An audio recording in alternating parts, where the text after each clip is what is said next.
13 రోజులు వెళ్ళలేదు, నేను ఉండిపోయాను. మా ఫ్రెండ్ కేఈ కృష్ణమూర్తి గారు వీళ్ళంతా మా ఫ్రెండ్స్ కదా, బ్యాచ్ ముద్దుగాడ పద్మనాభం గారు వీళ్ళందరినీ పిలిపించి అతను తమ్ముడు అలిగి వెళ్ళిపోయాడు, రాజీనామా ఇచ్చి వెళ్ళిపోయి తీసుకురామని కూర్చున్నారు. వాళ్ళు వస్తే నేను రానే చెప్పాను. అంత పెద్ద అంత మాట ఏంటన్నా అప్పుడు తెలిసింది తనకి, ఆయనకి విషయం తెలిసింది. మళ్ళీ 2 రోజులు తెలిసిపోయింది. నవనేతరావు చెప్పింది కరెక్ట్ కాదని మొత్తం తెలిసిపోయింది. అది తప్పులేని తెలిసింది. కబురు పడితే వెళ్ళే 13వ రోజున మొత్తం 10 మంది 15 మంది ఎమ్మెల్యేలు వచ్చి మంత్రులు పెద్ద ఆయన పిలుస్తున్నారు, బాధపడుతున్నారు, వస్తుంటే వీళ్ళు వెళ్తే ఏడు అంత కోపం ఏంటి అన్నాడు. అంత కోపం మీరు అన్న మాట ఏంటండి, ఆస్తులు అమ్ముకొని రాజకీయం చేసాము, కాంత అగ్గా చేసుకోండి, నేను ఏదో కరప్షన్ చేసినట్టు మాట్లాడారు, అందుకే బాధ అనిపించిందండి, అందుకే రాజకీయం. మీ నాన్నగారు తిరితే పడవా అన్నాడు.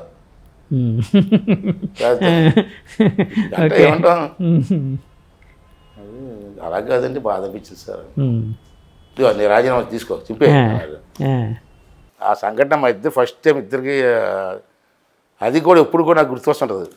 అదే సంస్కారం, అతనికి సంస్కారం మళ్ళీ తెలుసుకోవడం, మళ్ళీ పిలిపించడం, ఇవన్నీ కూడా ఆలోచిస్తుంటే అందులో రామారావు చిన్న ఆయన కదండి, మహానుభావుడు కదా.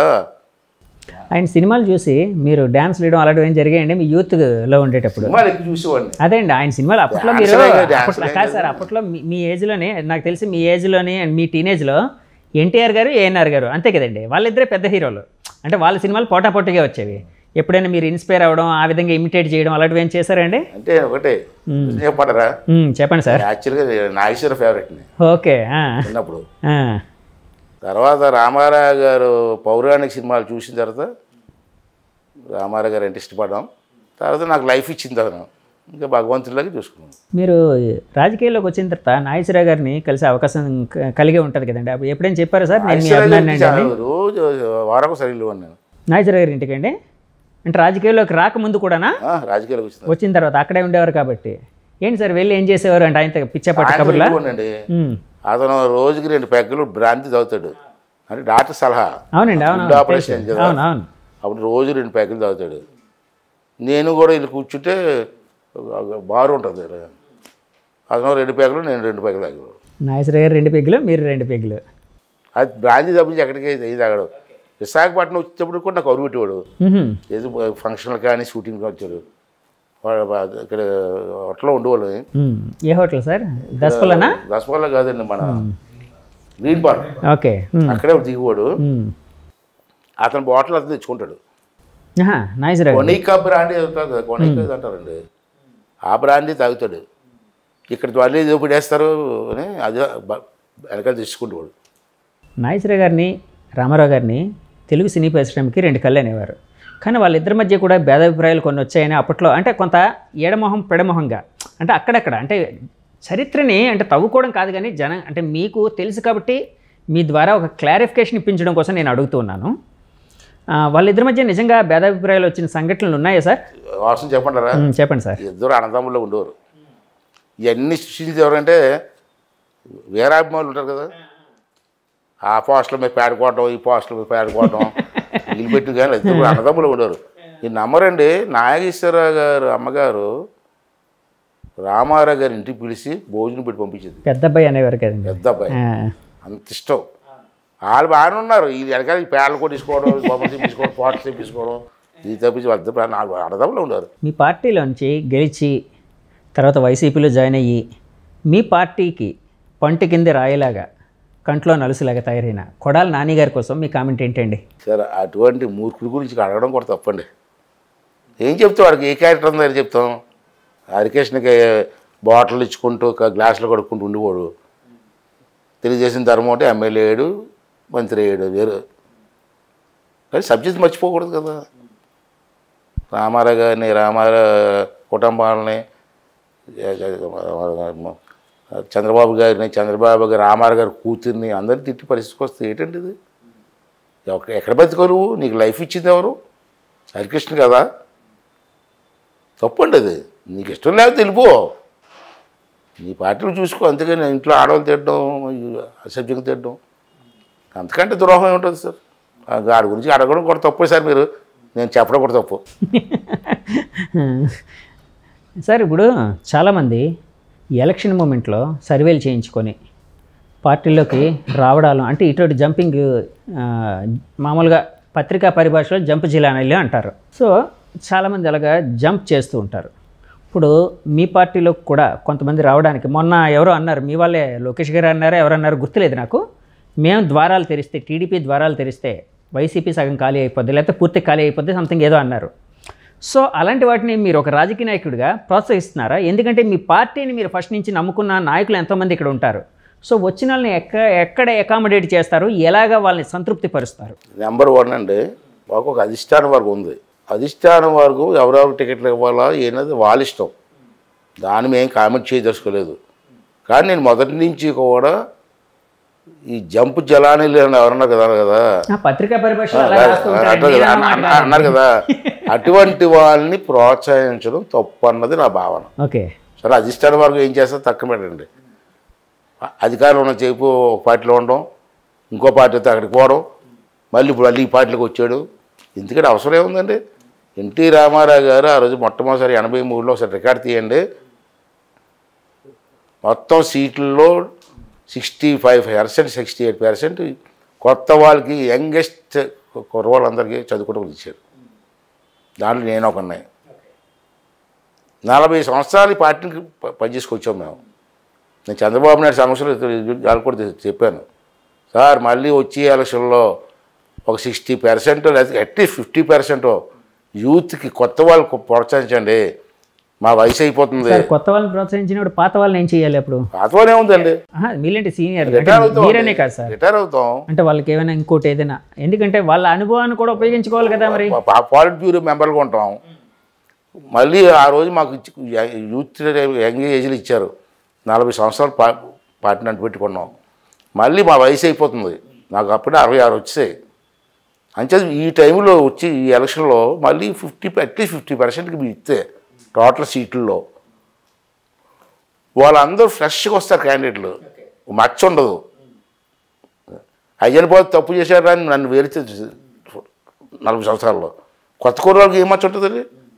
ఆ 40-50 మంది గెలిస్తే మళ్ళీ మన పార్టీని ఒక 40 సంవత్సరాల ముందు తీసుకెళ్తారంటే చెప్పలేదు, అడగండి ఎవరు పబ్లిక్గా చెప్పాను నేను. జంప్ చేసి వాళ్ళు ప్రోత్సహించకూడదండి. ఎక్కడ అధికారం ఉంటాడు రావడం పోవడం ఇదేంటండి రాజకీయాలు? దానికైతే నేను వ్యతిరేకం సార్. సరే, మాకు అధిష్టానం ఉంది కాబట్టి అధిష్టానం ఏం నిర్ణయం చేసుకున్నా మాట్లాడడం అది వేరు. కానీ నా పర్సనల్ ఒపీనియన్ అడిగారు కాబట్టి నా ప్రశ్న కూడా పర్సనల్ ఒపీనియన్ అండి. సార్ ఇప్పుడు మీ మిత్రులు గంట గారితో రిలేషన్ ఎలా ఉంది సార్? ఆడికి నాకు మిత్రుడే కాదు, కలిసి పనిచేసాం పార్టీలో, ఎంతకని మిత్రుడే నాకు. అంటే పార్టీలో పనిచేసే చిన్నప్పుడు ఆడుకున్నావా, గోళీలు ఆడుకున్నావా సార్? సహచరులు, కొన్ని సహచరులు అందాం, అంటే ఒకే పార్టీలో ఉన్నారు కాబట్టి. అప్పట్లో మీరు కొన్ని కామెంట్స్ చేయడం, అంటే ఆయన పార్టీలు మారుతారని ఇలా అని రకరకాలుగా అవన్నీ మీడియాలో వచ్చాయి. మీరు కూడా దానికి స్టాండ్ అయి ఉన్నారు, వాటి కట్టుబడి ఉన్నారు ఎప్పుడూనూ. సో ఇప్పుడు ఎలా ఉంది మీకు ఆయనకి ఉండే రిలేషన్? నేను కామెంట్ అంటే ఉన్నదే కామెంట్ చేశాను సార్. పార్టీ మారేడు కాబట్టి కామెంట్ చేశాను. నీకు మంత్రి ఇచ్చారు, గౌరవం ఇచ్చారు, పార్టీలు మారాల్సిన అవసరం ఉంది. మొన్న కూడా తెలుగుదేశం పార్టీ మీద గెలిచావు అంటే ఇప్పుడు ఈ టైంలో ఎలక్షన్ టైంలో నేను మాట్లాడితే కాంట్రవర్సీ తీసుకొస్తారు. చంద్రబాబు నాయుడు గారు పేరు చెప్పిన గెలిచావు, తెలుగుదేశం పార్టీ గెలిచావు. చంద్రబాబు నాయుడు గారు 4 సార్లు విశాఖపట్నం వస్తే కలడానికి కూడా రాలేదు నువ్వు, అది మీ అందరికీ తెలిసిందే. మళ్ళీ వేళ అదే తెలుగుదేశం పార్టీలో అక్కడ సీట్ కావాలా ఇక్కడ సీట్ కావాలని అడుగుతున్నామంటే ఇక జనం ఆలోచించాలా, మా పార్టీలో పెద్దలు ఆలోచించాలా. సార్ ఇప్పుడు మీరు ఎక్కడి నుంచి పోటీ చేయబోతున్నారు? ఎక్కడ మీరు అంటే నేను విన్నది ఏంటంటే మీరు మీ అబ్బాయికి అవకాశం ఇమ్మని, అంటే మీరు రిటైర్ అవుతారని, అంటే కొంత విశ్రాంతి తీసుకుంటారు అని అంటున్నారని కొన్ని వాదనలు అయితే వినిపిస్తున్నాయి, కొన్ని ఫెయిలర్స్ అయితే వినిపిస్తున్నాయి, బయట కొన్ని మాటలు వినిపిస్తున్నాయి. దాని మీద మీ కామెంట్ ఏంటి? ఒకవేళ పోటీ చేస్తే చెప్పండి సార్. ఫైనల్గా చెప్పండి. నా మనసులో మాట ఏంటంటే మా అబ్బాయికి ఎంపీ చేయాలని కోరుకుంది. అరుడు కూడా ఏదో అయిన పోతులు కొడుకుగా ఎంపీ ఇవ్వమని అడగట్లే, ఆడికి అర్హత ఉంది కాబట్టి అడుగుతున్నా. యాక్చువల్గా లోకేష్ గారి గ్యాంగ్లో కొంతమంది ఉన్నారు, అందులో మీ అబ్బాయి కూడా ప్రముఖంగా పార్టీ పనిచేస్తాడు. అంటే గ్యాంగ్ అంటే అదే అండి, గ్యాంగ్ మీన్స్ అంటే కొంత సమర్థవంతమైన నాయకత్వం అన్న ఉద్దేశం, యువ నాయకత్వం.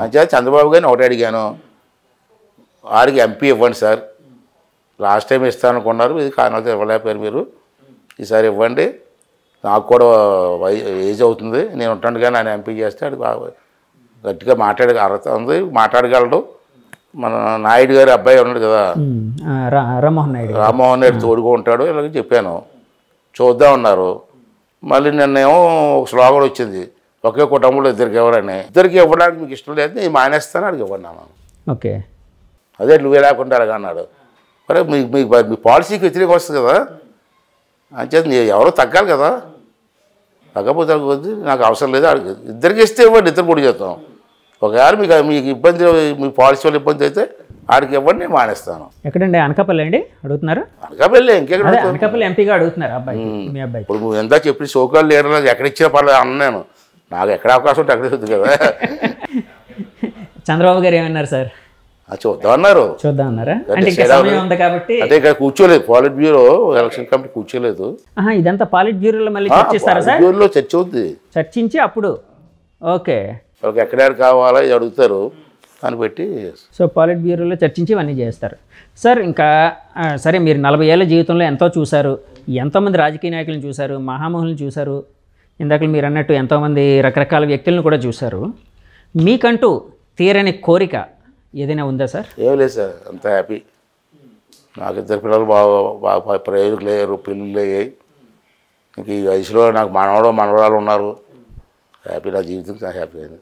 అంటే కాదు సార్, మంచి భార్య దొరికింది నాకు, అర్థం చేసుకున్న భార్య, అంతకంటే ఏం కావాలి సార్. రాజకీయ నాయకులకి జీవిత భాగస్వామి సహకారం చాలా ఉంటుంది కదా, చాలా అవసరం. మెంటల్గా పీస్గా వరీస్ లేకుండా హ్యాపీగా ఉండాలంటే ఇంట్లో వెళ్ళాలి, చాలా అవసరం. ఉంటే అవకాశం ఉంటే ఇద్దరు పోటీ చేస్తారు, లేకపోతే మీ అబ్బాయి చేత పోటీ చేయిస్తారు, అంతేనండి నా ఉద్దేశం. అదేనండి, హైకమాండ్ ఏ డెసిషన్ తీసుకొని ఫాలో అవుతుంది, అది అంటం లేదు. ఒకవేళ అలాంటి పరిస్థితి వస్తే టీడీపీ పార్టీకి ఏ విధంగా ఉపయోగపడతారు సార్ మీరు? సలహాదారుకి పెట్టుకోవచ్చు, లేకపోతే పాలిట్ బ్యూరోలో ఉండొచ్చు. పాలిట్ బ్యూరో అంటే సలహాదారు కదా. ఇప్పుడుండే పరిస్థితుల్లో రేపు ఎలక్షన్ జరిగితే మీ కూటమికి ఎన్ని సీట్లు వచ్చే అవకాశం ఉంది, వైసీపీకి ఎన్ని సీట్లు వచ్చే అవకాశం ఉంది, మీ అంచనా? జగన్మోహన్ రెడ్డికి రాజకీయ సమాజం జరుగుతుందండి. నేను అంకిల్ గారికి చెప్పడం అలాగే ఇళ్ళగా, రాజకీయ సమాజం ఖచ్చితంగా జరుగుతుంది, జరిగి తీరుతుంది. కాశ్మీర్ రాసుకోండి, డేట్ వేసుకోండి, తర్వాత నాతో మాట్లాడండి. Okay sir, thank you sir, చాలా సమయం మాకు ఇచ్చారు, చాలా విషయాలు పంచుకున్నారు. Thank you very much. ఇంకోసారి మళ్ళీ ఇంకో ఇంటర్వ్యూ చేసే అవకాశం ఇద్దాం. వ్యూయర్స్ చూశారు కదండి, రాజకీయ జీవితంలో తనకంటూ ఒక సుస్థిర స్థానాన్ని సంపాదించుకున్న అయ్యన్న పాత్రుడు గారు, ఫైర్ బ్రాండ్ అయ్యన్న పాత్రుడు గారు తన ఆలోచనల్ని, తన అభిప్రాయాలను మనతో పంచుకున్నారు. మనకు చాలా సమయం అయితే కేటాయించారు. ఈ ఇంటర్వ్యూ మీకు నచ్చితే మా ఛానల్ లైక్ చేయండి, కామెంట్ చేయండి, షేర్ చేయండి, సబ్స్క్రైబ్ చేయండి. Thank you very much. Signing off మీ Jagadish from journey with Jagadish. Bye bye.